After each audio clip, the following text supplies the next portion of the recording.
Welcome dear rockers, कैसे हो आप सभी। तो आज हम लेकर आ गए आपके लिए एक बायोपिक यानी कि रियल लाइफ पर आधारित एक motivational feel good sports drama. और इसकी स्टोरी और मेकिंग इतनी बढ़िया है कि हम इसका कोई वन लाइनर नहीं देना चाहेंगे, क्योंकि इसको किसी इंट्रोडक्शन की भी जरूरत नहीं है।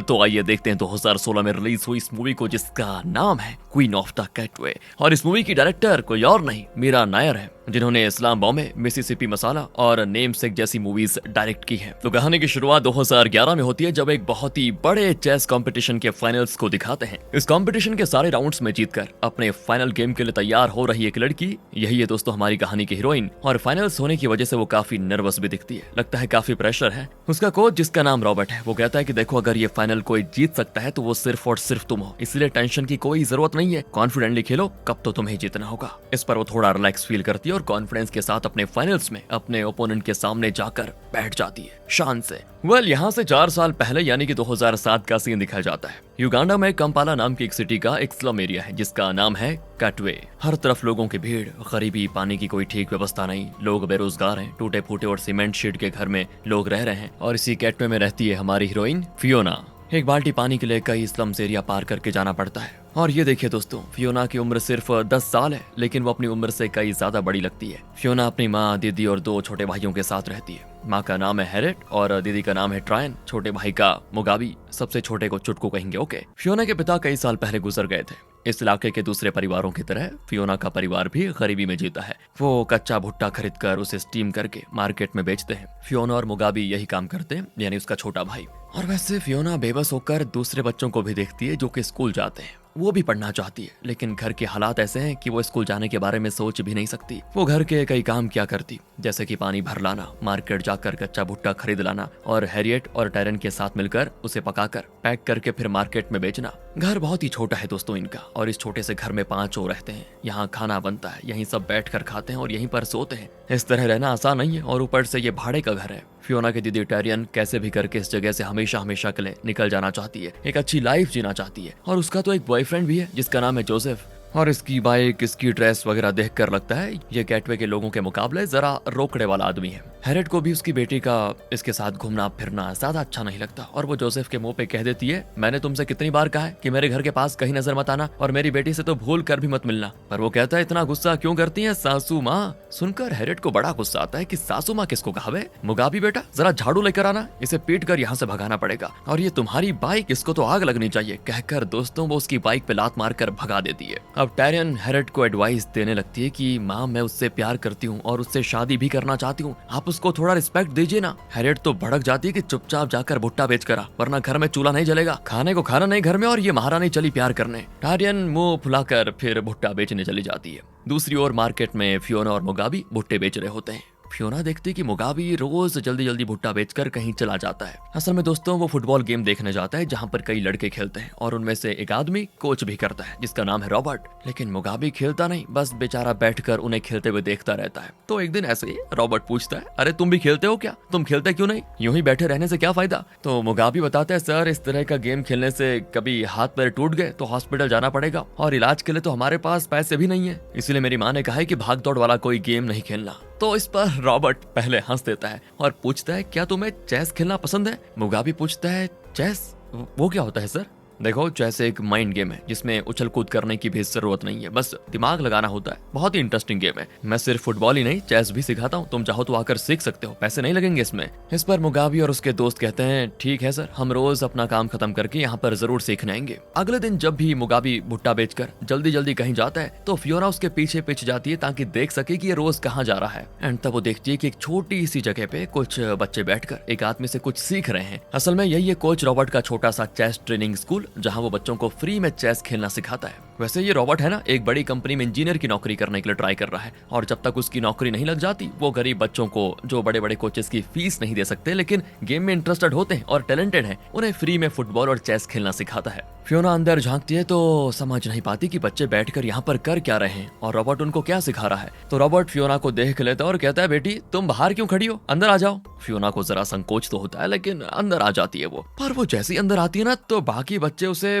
बदबूदार बदबूदार कहकर चिढ़ाते हैं। असल में कैटवे में पानी की बहुत ही कमी है और वहाँ के लोगों के लिए रोज रोज नहाना बहुत दूर की बात है। और तो और फियोना मेहनत का काम करती है और मेहनत करने से यार पसीना तो ऑफ कोर्स आता ही है और पसीने की बू को ही ये लोग बदबू बदबू कहकर उसको चिढ़ाते हैं। जब उनकी बात फियोना की बर्दाश्त से बाहर हो जाती है ना, तो वो एक लड़के को मारने पे उतर आती है गुस्से में। लेकिन तब रॉबर्ट सबको बुलाता है कि आ जाओ बच्चों, दलिया तैयार है, पहले ये खाओ। ये बच्चे ऐसे घरों से आते हैं जहाँ रोज का खाना तक नसीब नहीं होता और रॉबर्ट इस बात को समझता है कि ये बच्चे खाली पेट कुछ नहीं सीख सकते, इसीलिए वो रोज इनको इस तरह का दलिया बना कर देता है। फियोना बहुत दूर अपने भाई मुगाबी को फॉलो करके यहाँ पहुंची होती है तो काफी थक भी जाती है और अभी वो काफी भूखी भी है और एक ही गल्प में अपने हिस्से का सारा दलिया खत्म कर देती है। तो वहाँ पर ग्लोरिया नाम की एक छोटी लड़की होती है जो कि चेस के बारे में काफी जानती भी है। रॉबर्ट उससे कहता है कि ये फियोना है, इसे तुम चेस के बारे में पहले कुछ सिखाओ। ग्लोरिया भी बड़ी खुश होकर फियोना को चेस के बारे में A to Z सारी चीजें बता देती है। हालांकि नए प्लेयर्स को चेस सीखने में काफी टाइम तो लगता है, लेकिन फियोना को ये गेम बहुत ही सिंपल लगता है और वो बहुत ही जल्दी चेस की युक्तियां सीख जाती है और उसको ये गेम बहुत ही इंटरेस्टिंग लगता है।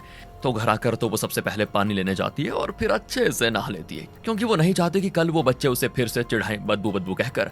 दोस्तों, अब वो रोज मुगाबी के साथ मिलकर भुट्टा बेचती है और फिर दोनों मिलकर चेस सीखने जाते हैं। ग्लोरिया और उसकी अच्छी दोस्ती हो जाती है। अब एक दिन टायरियन अचानक घर से गायब हो जाती है और हैरियट उसको ढूंढने के लिए बाहर जाती है। लेकिन तब टायरियन घर आती है और उसने अच्छे कपड़े पहने होते हैं, अच्छा सा बैग होता है उसके पास में, हेयर स्टाइल तक उसका चेंज हो चुका होता है। फियोना तो चौंक जाती है, ये क्या हाल बना के रखा हुआ है दीदी। टायरियन कहती है, मैंने जोसेफ के साथ रहने का फैसला कर लिया है, आज के बाद मैं घर नहीं आऊंगी, यही कहने आई थी बस, क्योंकि मुझे अब इस गंदी जगह में नहीं रहना। फियोना कहती है, ये तुम क्या कह रही हो दीदी, इस परिवार को हम नहीं संभालेंगे तो कौन संभालेगा। पर टायरियन कहती है, मैं बहुत संभाल चुकी इस घर को, इस परिवार को, मेरी अपनी भी तो कोई जिंदगी है, कोई पर्सनल लाइफ है, उसे भी तो मैं जीना चाहती हूँ। खैर मैं चलती हूँ, तुम देख लेना अपना, कहकर वो निकल जाती है। दोस्तों, अगले दिन रॉबर्ट बच्चों को चेस की बारीकियां समझाता है कि किन किन टेक्निक्स का इस्तेमाल करके ओपोनेंट के माइंड पर खेलना पड़ता है और किस तरीके से गेम जीता जाता है। जल्दबाजी में कभी कोई डिसीजन मत लो, मन को शांत रखो और फिर सोचो, तब जाकर तुम सही मूव कर पाओगे। तो घर जाकर फियोना और मुगाबी मिलकर बॉटल के ढक्कनों को चेस कॉइन की तरह अरेंज करके खेलना शुरू करते हैं, क्योंकि उनके पास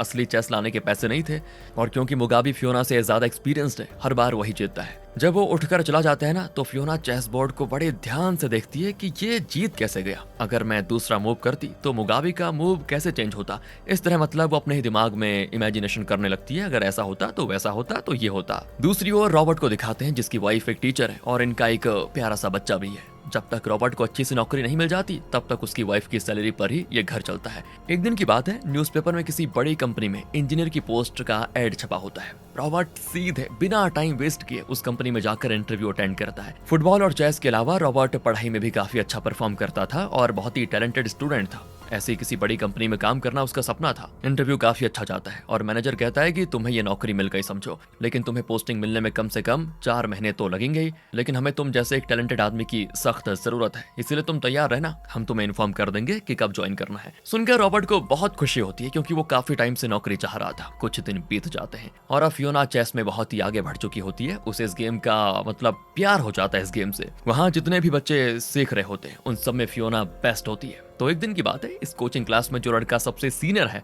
उसी को फियोना एक मैच में हरा देती है, वो भी बहुत ही कम समय में। अब रॉबर्ट खुद दंग रह जाता है कि फियोना को क्लास ज्वाइन किए हुए कुछ ही दिन हुए हैं, लेकिन अभी से देखो एक एक्सपीरियंस्ड प्लेयर की तरह खेलने लगी है। तो सभी बच्चे फियोना से इंस्पायर होने लगते हैं। रॉबर्ट फियोना को अलग में ले जाकर पूछता है, तुमने कुछ नए मूव्स खेले थे, तुमने वो मूव्स कहाँ से सीखे, वो भी उस लड़के को हराने से पहले तुमने जो खास मूव किया वो तो मैंने खुद भी एक्सपेक्ट नहीं किया था, तुम्हें वो मूव करने की सूझी कैसे। फियोना तो बहुत ही कैजुअली कहती है कि सर मैंने जो सीखा है यहीं से सीखा है और मुझे जो सही लगा बस मैं वही कर रही थी। रॉबर्ट यहाँ समझ जाता है कि वो फियोना को जितना सिखा रहा है उससे कई ज्यादा वो खुद इस गेम को एनालाइज करके सीख रही है। उसे इस गेम से मतलब बहुत ही लगाव हो गया है और इसी वजह से वो खुद ही सोच कर नए नए मूव्स कर पा रही है। That's brilliant. कुछ महीने बाद शहर में एक बहुत ही बड़ा चेस टूर्नामेंट अनाउंस किया जाता है। उसी सिलसिले में रॉबर्ट उस चेस फेडरेशन से मिलने जाता है, लेकिन वो कहते हैं कि देखो ये सिर्फ स्कूल स्टूडेंट्स के लिए है, पर आपके कोचिंग क्लास के बच्चे तो किसी स्कूल में नहीं पढ़ते, हम कैसे मान लें कि उन्हें ढंग की ट्रेनिंग मिली है और वो इस टूर्नामेंट में अच्छा प्रदर्शन करेंगे, उनके पास कोई सर्टिफिकेट तो होगा नहीं।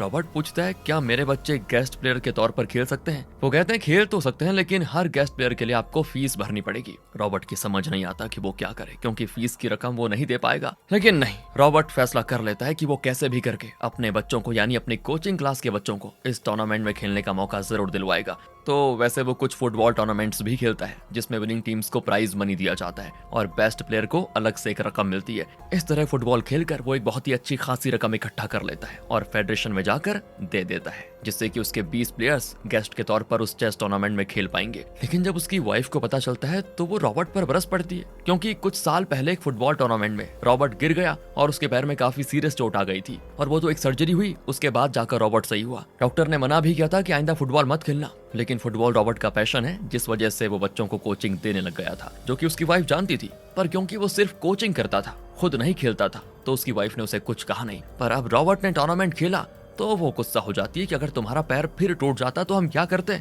तो तब रॉबर्ट उसको समझाता है कि तुम खुद एक टीचर हो, तुम जानती हो कि अपने स्टूडेंट्स के टैलेंट को समझकर उन्हें प्रोत्साहित करना कितना जरूरी होता है। ये मैंने अपने लिए नहीं, उन बच्चों के लिए किया है। अगर हम उन्हें एनकरेज नहीं करेंगे तो कौन करेगा। इस पर वो शांत हो जाती है, लेकिन एकदम टीचर की तरह कड़क आवाज में कह देती है कि आइंदा तुम कभी फुटबॉल नहीं खेलोगे, समझे? प्रॉमिस। रॉबर्ट भी उसे प्रॉमिस कर देता है। अब आगे दिखाते हैं अगले दिन तो मुगाबी और फियोना भुट्टा बेचने के बजाय चेस ट्रेनिंग क्लास में चले जाते हैं। हैरियट उनको फॉलो करते करते वहां पहुंच जाती है और दोनों को मारकर उनके कान पकड़कर वहां से खींच लेकर जाती है। रॉबर्ट तो उसको समझाने की कोशिश करता है कि देखिए आपके बच्चे बहुत ही टैलेंटेड हैं, उन्हें एक सुनहरा मौका मिलने वाला है, आप प्लीज उनको ये गेम सीखने दीजिए। पर हैरियट को लगता है कि यहाँ रॉबर्ट बच्चों को बिठाकर किसी तरह का जुआ खेलना सिखा रहा है, इसीलिए वो रॉबर्ट को भी काफी सुना देती है कि अच्छा तुम ही हो जो यहाँ इन लड़कों को पकड़ के रखते हो और पता नहीं क्या क्या सिखाते हो। तभी मैं सोचूं कि ये लोग रोज भुट्टा बेचने क्यों नहीं जाते और ना ही घर में पैसे लेकर आते हैं। रॉबर्ट बड़ा परेशान हो जाता है कि अब क्या करूं, क्योंकि कल टूर्नामेंट है। वो सीधे हैरियट से बात करने चला जाता है और समझाता है कि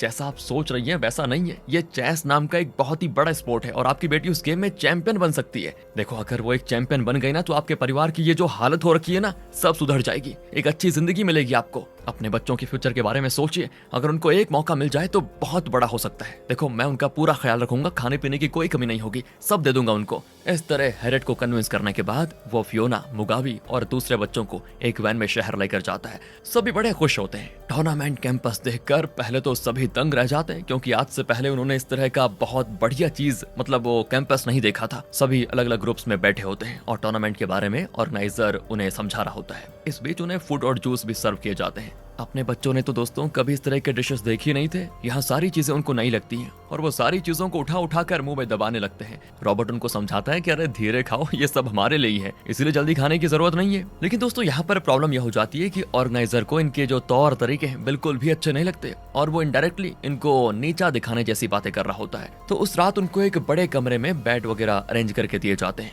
लेकिन क्योंकि इनको बेड पे सोने की आदत तो है नहीं, तो सब जैसा घर पे सोते हैं वैसे फर्श पर सो जाते हैं। यार रॉबर्ट इनको देखकर बहुत इमोशनल होता है और सोचता है इन बच्चों की लाइफ में कैसे भी करके बस एक बार रोशनी आ जाए और इनकी लाइफ सुधर जाए, बस मुझे और कुछ नहीं चाहिए। लेकिन अगले दिन बच्चों में वो जोश नहीं होता, सबको घर की याद आ जाती है, अपने माँ बाप के पास जाना चाहते हैं सभी के सभी। आखिर सभी छोटे बच्चे जो ठहरे अब उन्हें मोटिवेट करने के लिए रॉबर्ट उनको एक एक्शन पैक्ड कहानी सुनाता है कि सुनो, एक दिन एक कुत्ते को भूख लगी लेकिन उसे खाने के लिए कुछ नहीं मिला। तब पता है क्या हुआ, उसकी आंख एक बिल्ली पर पड़ी। कुत्ता भूख का मारा था और वो बिल्ली को तो छोड़ने वाला था नहीं, उसने जी जान से बिल्ली को चेस किया। बिल्ली आगे आगे तो कुत्ता उसके पीछे पीछे। एक पॉइंट पर तो कुत्ता बिल्ली के एकदम पास पहुंच गया, लेकिन जब कुत्ते ने जरा भी एक्सपेक्ट नहीं किया तो बिल्ली कैसे भी करके बच निकल गई। तो अब सोचो कुत्ते ने बिल्ली को चेस क्यों किया, क्योंकि उसे भूख लगी थी। लेकिन बिल्ली क्यों भाग गई, क्योंकि उसे अपनी जान बचानी थी। हम लोग उस बिल्ली की तरह हैं और उस कुत्ते की जगह पे हैं वो स्कूल के स्टूडेंट्स। उनकी एक दिन की भूख के लिए क्या हम अपनी जान दे दें? नहीं, अगर वो इस टूर्नामेंट को हार भी गए तो उन्हें और भी कई मौके मिलेंगे, लेकिन हमारे लिए तो ये मौका मिलना इम्पॉसिबल है दोबारा। उस बिल्ली की तरह हमें भी अपनी जान बचाने का मतलब अपनी जिंदगी का स्तर ऊपर उठाने का सिर्फ यही एक मौका मिला है। तो क्या तुम सब बिना कोई कोशिश किए हमें मिला हुआ ये इकलौता मौका गंवाकर घर वापस चले जाना चाहते हो? नहीं ना? तो वो सभी भी कहते हैं कि नहीं सर, हम वापस नहीं जाएंगे, जो होगा देखा जाएगा, हमारे अंदर जो टैलेंट है वो हम जरूर दिखाएंगे, हम मैदान में उतरने को बिल्कुल तैयार हैं। लगता है दोस्तों रॉबर्ट की छोटी सी कहानी ने उनके अंदर जोश भर दिया पूरा और वो बहुत ही कॉन्फिडेंट होकर गेम खेलने जाते हैं। पहले राउंड में फियोना का मुकाबला पिछले साल इस टूर्नामेंट में गोल्ड मेडल जीतने वाले एक प्लेयर के साथ होता है। दूसरी ओर फियोना का एक साथी जिसका नाम है बैन, वो एक और स्टूडेंट के साथ खेलता है और सबसे पहले वही गेम को खत्म भी करता है। दूसरी ओर ग्लोरिया अपने गेम हार जाती है और आखिर वो छोटी बच्ची जो ठहरी यार बेचारी रो पड़ती है, तो रॉबर्ट उसे शांत करके वहां से लेकर जाता है। और मैच तो यहाँ पर चल रहा है क्योंकि जो फियोना का ओपोनेंट है ना बड़ा टफ गेम खेलता है और लगता है वही जीतेगा, लेकिन फियोना यहाँ पर अपनी एक स्पेशल चाल का इस्तेमाल करके आखिरी मूव में उसको हरा देती है और इस तरह वो अपना गेम जीत जाती है। उसके बाद के तो सारे राउंड्स भी वो जीत जाती है और आखिर में फाइनल्स भी जीतकर उस साल का गोल्ड मेडल हासिल करती है फियोना। एंड यहाँ पे रॉबर्ट को इतनी खुशी होती है ना कि शायद आप सोच भी नहीं सकते दोस्तों। बिना किसी फॉर्मल क्वालिफिकेशन के ये बच्चे इस लेवल पर पहुंचे और फियोना ने टूर्नामेंट भी जीत लिया। ये अपने आप में बहुत बड़ा अचीवमेंट था। बच्चे तो खुशी के मारे चिल्लाते हुए टूर्नामेंट वेन्यू से बाहर निकलते हैं। अब वापस घर आने के बाद रोज की तरह यहाँ फियोना और मुगाबी भुट्टा बेचने जाते हैं, लेकिन वहाँ मुगाबी का एक्सीडेंट हो जाता है जिसमें एक बाइक वाला उस पर गाड़ी ठोक देता है। मुगाबी बेचारा बेहोश। फियोना तो घबरा जाती है, लेकिन दोस्तों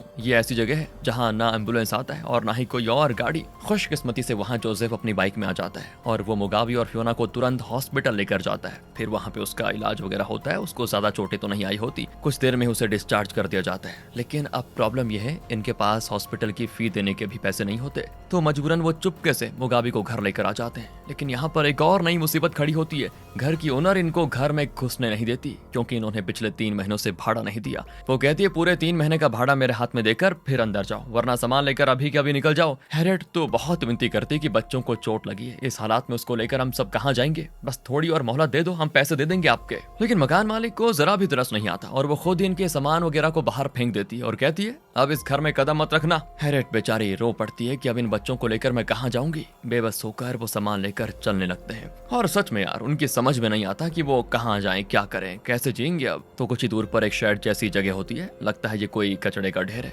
लेकिन अब इनके पास और कोई चारा भी तो नहीं है। वो वहीं रात बिताने का फैसला करते हैं। सबसे छोटे बच्चे को वहीं एक और लिटा देते हैं। अगले दिन फियोना के परिवार के बारे में जानकर रॉबर्ट फियोना को देखने आता है। वो फियोना से कहता है कि जिंदगी ऐसी होती है फियोना, वो हमें अनगिनत मुसीबतें देगी, तकलीफ देगी, लेकिन हमें हार नहीं माननी है। हालात चाहे जैसे भी हो, तुम अपने गेम पे फोकस करो, वही तुम्हें ऊंचाइयों तक पहुंचाएगा। फियोना कहती है सर कहना बड़ा आसान होता है, लेकिन मेरी जिंदगी जीकर तो देखिए, तब आपको पता चलेगा। रॉबर्ट कहता है कि तुम्हें क्या लगता है कि मैंने बुरे दिन नहीं देखे? इससे कई ज्यादा बुरे दिन देखे मैंने। जब मैं बहुत छोटा था ना, तो उस वक्त सिविल वॉर चल रही थी। उस दौरान हमने जो मुश्किलें झेली वो शायद तुम कभी नहीं झेलोगी।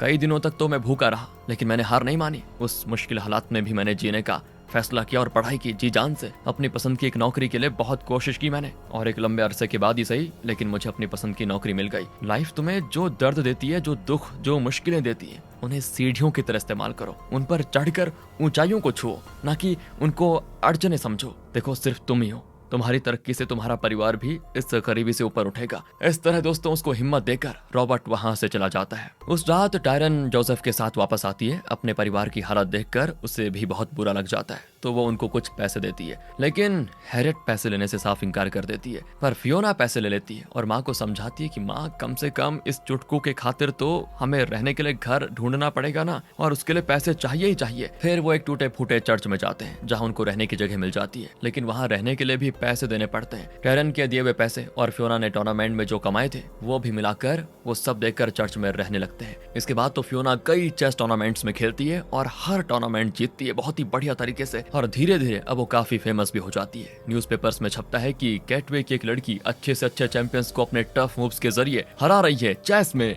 और जब भी फियोना को वक्त मिलता है ना, तो वो रॉबर्ट के घर जाकर उसकी वाइफ, जो कि उसकी टीचर है, उनसे पढ़ना लिखना भी सीख जाती है। ऐसे में एक दिन वो सूडान के इंटरनेशनल चेस टूर्नामेंट में खेलने के लिए हो जाती है सिलेक्ट। तो रॉबर्ट फियोना और उसकी माँ को ये खुशखबरी देता है और बताता है कि अगर फियोना वो टूर्नामेंट जीत गई तो उसे स्कूल में पढ़ने के लिए स्कॉलरशिप मिलेगा और एक अच्छे से स्कूल में फियोना पढ़ पाएगी, उसका फ्यूचर बहुत ही अच्छा हो जाएगा। हैरियट ये सुनकर बहुत इमोशनल हो जाती है कि मेरी बेटी मेरी तरह तकलीफों भरी लाइफ ना जिएगी, मैं यही चाहती हूँ। आप रॉबर्ट हमारे लिए जो कर रहे हैं ना, उसके लिए पता नहीं मैं आपका शुक्रिया अदा कैसे करूँ। अब अगले सीन में रॉबर्ट फियोना और अपने बाकी स्टूडेंट्स में से 3 को लेकर सूडान जाता है, क्योंकि फियोना के अलावा ये बच्चे भी सिलेक्ट हुए थे और पहली बार सब फ्लाइट में जा रहे होते हैं, बहुत ही एक्साइटेड होते हैं सब। जब फ्लाइट ऊपर उड़ती है ना, तो वो पूछते हैं कि सर क्या हम स्वर्ग में पहुंच गए? हमारे चारों तरफ और नीचे बादल नजर आ रहे हैं। वो भी हंसकर कहता नहीं नहीं, ये स्वर्ग नहीं है, ये बस आसमान है और हम आसमान में बादलों के बीच उड़ रहे हैं बच्चों। अगले सीन में वो मैच वेन्यू में होते हैं जहाँ असली टूर्नामेंट शुरू होने वाला है। इससे पहले थोड़ा वार्म अप मैच होता है। तो फियोना की ओपोनेंट कहती है मुझे तो कैसे भी करके ग्रैंड मास्टर बनना है। तो फियोना पूछती है ये ग्रैंड मास्टर क्या होता है?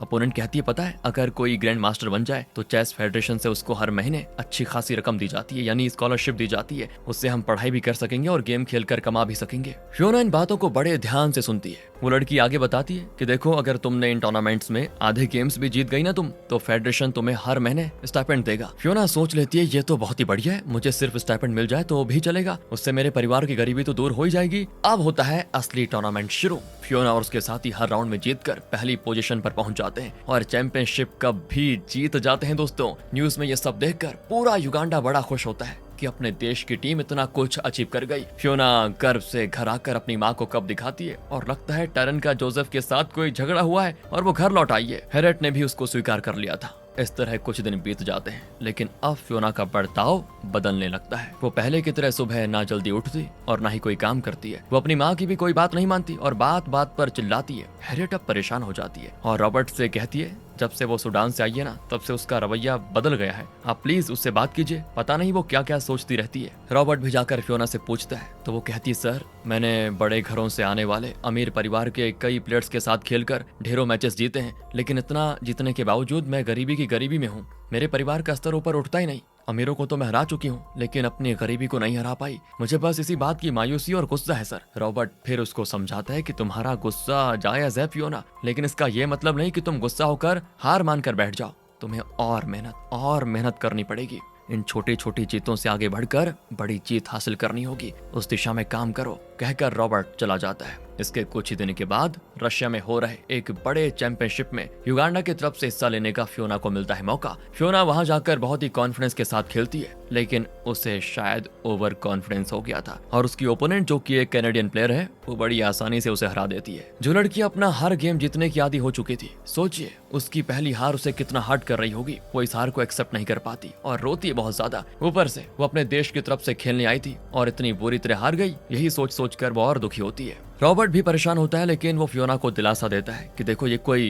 युद्ध नहीं है फियोना, ये गेम है और गेम में हार जीत तो चलती रहती है। हार को एक्सेप्ट करो और उससे सीख कर आगे बढ़ो। फिर वो वापस कैटवे आ जाते हैं, लेकिन अब फियोना टूट चुकी थी बेचारी और उसका चेस पर से इंटरेस्ट उठ जाता है। वो फैसला करती है कि आइंदा कभी चेस खेलूंगी नहीं, लेकिन कैटवे के लोग उसे मायूस होने नहीं देते, बल्कि हर कोई उसे मोटिवेट करता है कि तुम इस बार भले ही हार गई हो लेकिन कभी कोशिश करना मत छोड़ना, हमें तुम पर पूरा विश्वास है। और जब आसपास के लोग उसको इतना एनकरेज करते हैं तो उसकी उम्मीदें बनी रहती है। ऐसे में एक दिन की बात है, फियोना की माँ बाहर गई होती है। फियोना और मुगाबी भी चर्च में नहीं होते। हेरेट अपने सबसे छोटे बेटे को टैरन के पास छोड़कर गई थी बाहर। इतने में जोसेफ आता है और टैरन उसके साथ भागकर घूमने जाना चाहती है, तो वो छोटे भाई से कहती है मैं जल्दी आ जाऊंगी, कहीं मत जाना, झूले में लेटे रहना, कहकर वो जोसेफ के साथ बाहर चली जाती है। इस बीच होता यह बारिश बहुत तेज हो जाती है। अब क्योंकि ये टूटा हुआ चर्च है तो अंदर पानी आने लग जाता है। इतना ही नहीं, उस इलाके में बाढ़ आ जाती है और सारा पानी चर्च के अंदर आ जाता है। चुटकू पानी में फंस जाता है। इतने में हेरेट वापस आ जाती है और अपने बच्चे को पानी में डूबते देखकर उसकी सांस रुक जाती है। जैसे तैसे उसे उठाकर वो बाहर लाती है और जब टैरन लौटती है तो वो उसको इतना मारती है ना